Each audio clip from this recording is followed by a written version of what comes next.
Mungkin kita mulai dengan opening speech ya dari Ian dan Moldy, kemudian juga mungkin dilanjutkan dengan nanti Om Moldy yang nambahin. Oke. Jadi memang ini tuh kita kalau bersikap kalau kita melihat konser, sebutan konser itu kan pasti udah megah gitu lah ya. Tapi kita di sini coba membangun, makanya tadi yang di awal aku sempat bilang ini kita coba untuk flashback, bernostalgia dan mencoba untuk lebih akrab. Karena selama ini jujur si Raja itu balik lagi jujur lagi.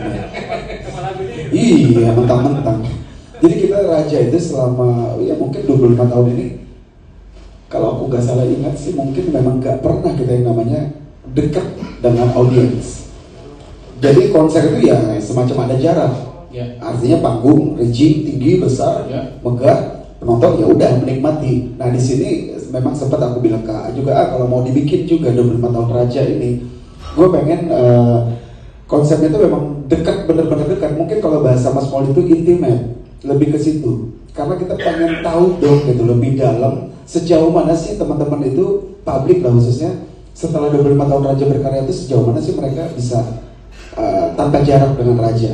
Jadi lebih di situ. Karena kalau misalkan disajikan saat itu ngomong kita bikin konser besar apa itu selain membutuhkan waktu yang cukup panjang, konsep yang sangat serius, gue juga menganggap kalau kayak gitu ya biasa aja, nothing spesial lah. Karena kan orang datang beli tiket konser, udah that's it. Sementara di sini gue pengen membangun.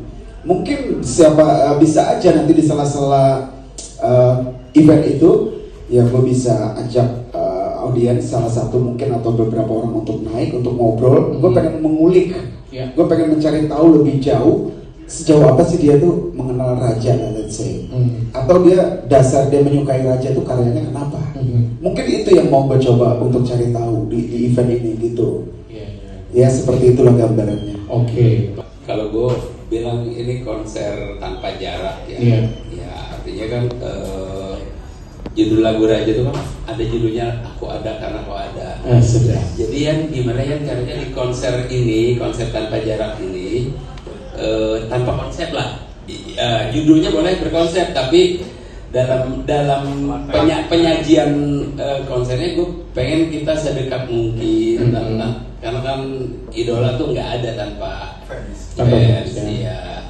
Jadi gue pengen by request juga lagu. Kalau dibikin ala-ala TikTok gue kasih per 15 detik lagunya yang penting terwujud gitu.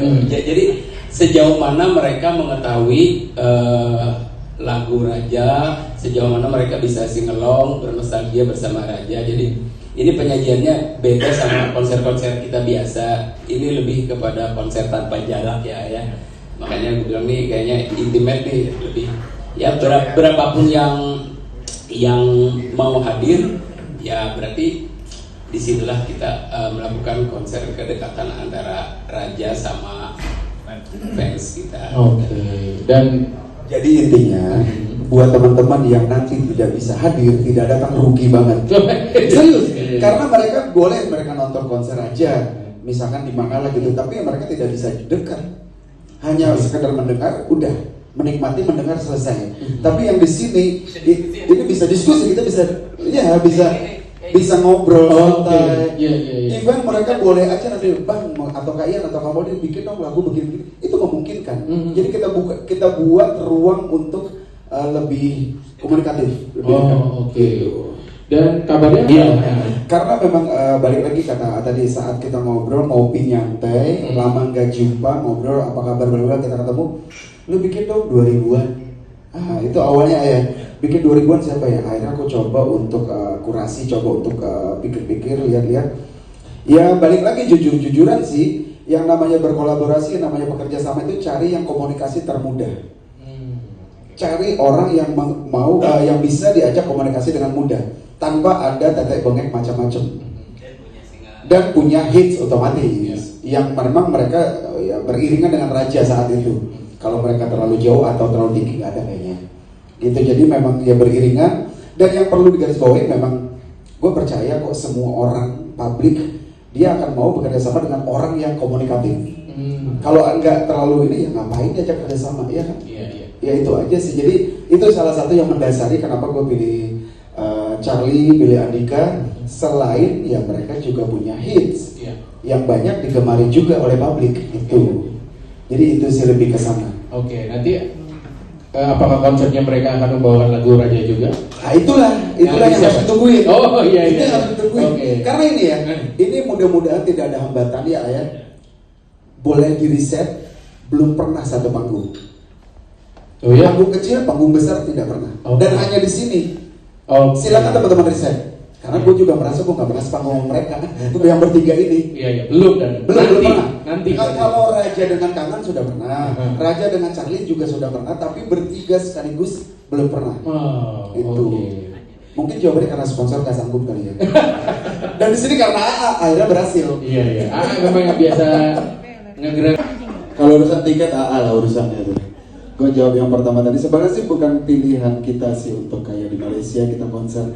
Jadi karena di tahun ini itu Raja tuh usianya yang 25 tahun. Jadi setiap ada event itu selalu dikaitkan seakan-akan sebuah rangkaian. Jadi sebenarnya sih bukan bermaksud untuk Indonesia nanti Malaysia dulu, nggak ada kesana pemikirannya. Tapi itu lebih kepada karena melihat usia Raja di tahun ini 25 tahun, ya udah dicoba dikait-kaitkan itu aja. Namun yang spesialis memang rangkaian Raja 25 tahun itu di akhir tahun nanti di running kita mulai September, Oktober, November. Itu kita menggelar beberapa kota di seluruh Indonesia. Itulah yang menjadi rangkaian Raja 25 tahun gitu. Startingnya nanti di sini di bengkel ini. Gitu. Silakan untuk tiket. Oke. Saya jelasin untuk tiket dengan harga 6 juta dan 8 juta. Itu sebenarnya jadi sebagian 50%-nya itu dikasih F&B buat yang hadir di situ. Dapat makanan minuman ya. Dapat minuman, tapi sesuai dengan ketentuan mereka dari pihak bengkelnya. Saya nggak tahu menunya apa aja. Jadi untuk 6 orang itu yang harga 6 juta, mungkin 50%-nya habis untuk makan dan minumnya mereka. Sisanya yaitu untuk tiketing. Jadi sebenarnya separuh doang ya. Separuh doang. Iya. Sama. Karena balik lagi sih. Jadi kita tidak tahu kesiapan, kemampuan dari orang-orang tersebut. Apakah mereka dalam waktu yang itu juga memungkinkan? Apakah mereka sampai saat ini masih bersinggungan dengan musik atau sudah memang hijrah? Ya kita itu yang belum tahu. Jadi, tapi yang pasti thank you, itu good idea banget. Mudah-mudahan itu akan coba kita realisasikan.